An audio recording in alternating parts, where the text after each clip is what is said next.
Après, il faut être hyper réaliste. On est sur un smartphone qui coûte 159,99 €, 160 €.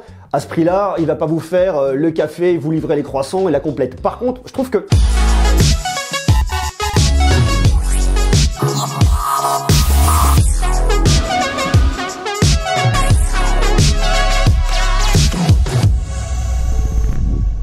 Vous me l'avez demandé depuis quelques temps et enfin, regardez, il est là. Aujourd'hui, je vous parle du Samsung Galaxy J6 qui est un téléphone d'entrée de gamme de chez Samsung. Et d'ici quelques jours, restez avec nous parce qu'on va parler aussi d'un smartphone de Motorola, celui-ci là, dans quelques jours.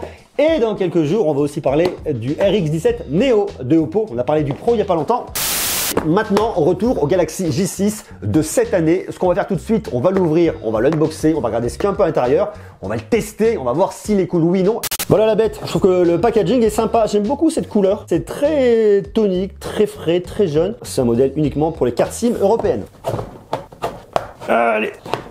Voilà, hop, ah, voilà la bête. Sympa, bon, c'est pas les designs les plus dingues qui existent, mais c'est assez efficace. Ensuite, qu'est-ce qu'on a à l'intérieur de la boîte? Un guide de prise en main, on doit avoir la carte de garantie, un bloc de charge, des écouteurs, ici de quoi changer ses petites bonnettes, un câble d'alimentation, un micro USB. Et on a bien évidemment de quoi ouvrir son tiroir de carte SIM. Format vraiment très compact, hein. Franchement, la prise en main est très cool. Vous le voyez à l'arrière, ici, vous avez un capteur d'empreinte digitale. Bon, alors... point un peu négatif tout de suite, c'est que effectivement lorsque vous allez venir déverrouiller, votre doigt va tout de suite flirter avec l'appareil photo. Vous allez forcément laisser des petites traces d'empreintes dessus. Voilà, ça c'est un truc que j'aime pas trop, je reproche souvent ces appareils là. Ça aurait été bien de le mettre un peu plus bas, néanmoins il est compact, mon doigt se positionne très facilement dessus. La position du capteur me semble bien, c'est l'appareil effectivement. Je trouve ça bien aujourd'hui qu'il les déporte sur le côté, ça évite, notamment comme sur le Galaxy A7, ça évite effectivement de venir poser son doigt là-dessus. Bon, après c'est pas hyper grave. On a un dos plastique qui fait son effet, franchement ça va. Logo Samsung en surbrillance là, ça marche bien. Sur le côté, on a un bouton marche arrêt. Ici, c'est un haut-parleur sur le côté. Prise jack, ça c'est cool. Micro USB, deux tiroirs, ça c'est marrant. Là ici, on a une carte SIM numéro 1 qui vient se loger juste là. Carte SIM et carte micro SD. Vous avez ici vos boutons pour le volume, pour le monter, pour le baisser. Sur le dessus, il n'y a absolument rien. Votre appareil photo, un flash LED. Design plutôt efficace. Le poids, franchement, il n'est pas très lourd. Il fait 154 grammes. Bon, maintenant, on va l'allumer. Vous avez un écran de 5,6 pouces avec une résolution de 1480 par 720 pixels. C'est du HD+, ici pas de Full HD. Après de l'autre côté, on est sur un smartphone d'entrée de gamme. Le format est bien, c'est du 18,5 neuvième. Vous êtes à 294 pixels par pouce. La résolution est correcte, c'est pas un truc de dingue, ça marche quand même relativement bien, ça c'est cool. Bon, ça va, il y a du son, c'est pas non plus complètement fou, ça crache pas de tous les côtés. Comme je vous le disais, le haut-parleur est situé juste là. À la différence des haut-parleurs que vous pouvez situer là, lorsque vous mettez votre main comme ça fait caisse de résonance et ça vous envoie plus de volume. Là, c'est pas le cas, mais bon, je trouve pas ça vraiment problématique. Après, il faut être hyper réaliste. On est sur un smartphone qui coûte 159,99 €, 160 €.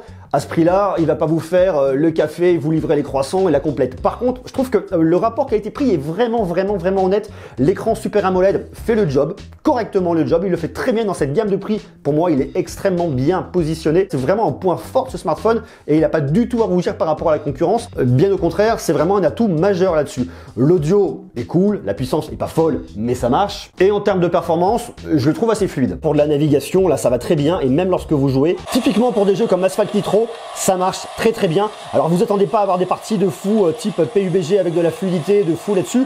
C'est pas du tout l'ADN de ce smartphone. L'ADN de cette bécane, c'est bien au contraire d'avoir des petits jeux ludiques, pouvoir vous marrer, mais c'est pas non plus j'ai complètement pété ma bagnole. Mais c'est pas là-dessus non plus que vous allez avoir les performances les plus folles du monde.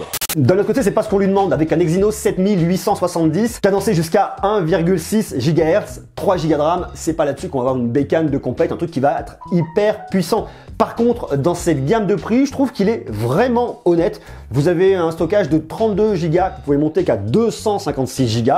Ça, c'est aussi cool. Et en termes d'autonomie, je trouve vraiment bien. La batterie sur le papier paraît pas énorme. 3000 mAh. Néanmoins, c'est pas du tout un smartphone qui est énergivore. Vous êtes tranquille une journée sans aucun problème lorsque vous allez jouer, faire des réseaux sociaux, quelques emails, des SMS, des ci, des ça. Voilà. Bon, faut pas non plus être hyper gourmand. Faut pas s'attendre à avoir des trucs de dingue. Mais c'est vraiment un point qui m'a vraiment surpris là-dessus. Je trouve que l'autonomie est vraiment cool. Quand j'ai vu marquer 3000 mAh, je dis ça va être un peu compliqué. Et au final, pas du tout. Autre point positif, le capteur d'empreinte digitale marche très bien. Je pose à peine mon doigt, tout de suite ça déverrouille. Bon, ça c'est vraiment une technologie qui est maîtrisée. Et il y a aussi la reconnaissance faciale. Face Unlock marche bien, je me mets en face, il reconnaît directement mon visage. Ça c'est aussi un point très positif. Alors, il faut savoir qu'à l'intérieur, vous avez du Bluetooth 4.2, du NFC. Je vous ai dit ici, on a une prise micro USB, donc ne vous attendez pas à avoir de la recharge rapide. Il tourne sur un Android 8.0 Oreo. Vous avez la surcouche Expérience UI 9.0. Enfin voilà, ça fonctionne. Qu'en est-il maintenant de la partie photo-vidéo? Alors à l'arrière, vous avez ici un simple capteur. Bon, ça vous aura pas échappé, hein. Vous pouvez pas le louper. 13 mégapixels avec une ouverture de f1.9. Vous avez un autofocus dessus. À l'avant, vous avez un capteur de 8 mégapixels. On a une ouverture de f1.9. On peut filmer max à l'avant et à l'arrière en 1920 par 1080 à 30 images par seconde. Côté vidéo, ça marche. C'est pas non plus un truc de fou. Ça fera largement l'affaire pour venir capter des souvenirs. Là, on est sur la caméra de selfie et maintenant, on passe sur la caméra arrière. Pour moi, ce smartphone, je trouve que c'est un bon rapport qualité-prix dans cette gamme de tarifs. Alors, il y en a d'autres qui sont très bien, mais celui-là avec un écran Super AMOLED et vu l'autonomie, il est vraiment dans la course. Vous avez le mode automatique, le mode beauté, le mode pro, panorama, nuit, HDR, ton riche. Bon, why not, c'est pas mal. C'est vrai que ça fait un petit effet, ça marche pas mal. C'est pas complètement dingue non plus. Autocollant pour pouvoir ajouter effectivement des petits autocollants, de la réalité augmentée directement. Bon, ça c'est marrant, c'est un truc qui marche bien. Mode rafale. Voilà, il n'y a rien de bien dingo. Les photos sont pas complètement folles, hein. Ça, c'est une photo prise avec la caméra de selfie, ça marche. Dès lors que vous avez de la lumière, ça fonctionne. Des photos un peu standards.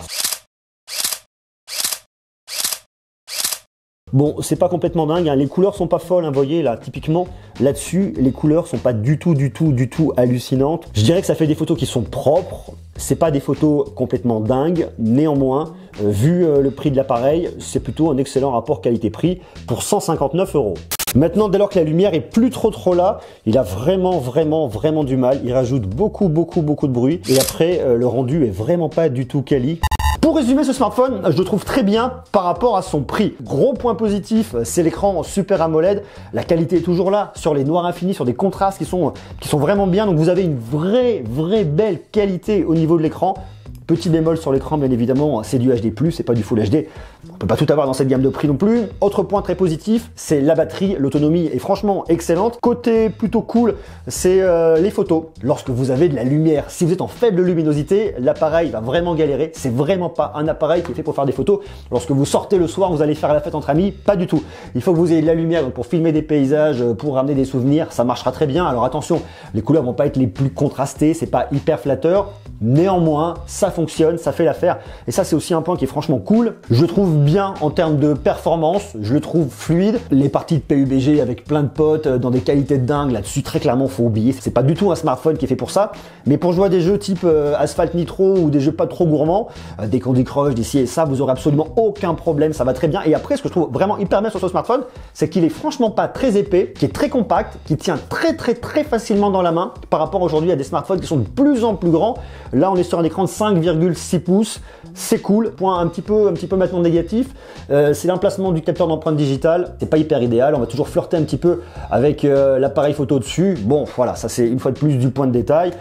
Après voilà, je le trouve globalement bien. Je trouve que c'est un smartphone, lorsqu'on a un budget aux alentours de 150 €, c'est un smartphone qui est très bien. Je trouve que Samsung a bien réussi sa copie sur son J6 de 2018. Je trouve cool. Dites-moi vous ce que vous en pensez. Est-ce que vous l'avez acheté, ce J6, parce qu'il est déjà sorti? Comment vous le trouvez? Est-ce que vous pourriez vous laisser tenter? Je sais que vous avez été nombreux et nombreuses à me demander le test du J6. Ça y est, il est là, il est beau, il est chaud. Et autre point que je trouve vraiment cool là-dessus, c'est la boîte. J'adore cette couleur, ce cyan est juste magnifique. Voilà. Dites-moi ce que vous en pensez, vous marquez tout ça en commentaire. Je vous invite bien évidemment à consulter ma playlist pour découvrir tous les smartphones du moment, comparer ou faire votre idée. Vous verrez, il y a vraiment beaucoup de produits, ça c'est super cool. Et puis bien évidemment, à rester connecté parce que dès demain, on se donne rendez-vous et vous allez voir, dès demain, normalement, on devrait être à 100 000 abonnés. Ça va être complètement dingue. Je vous embrasse, à demain, ciao.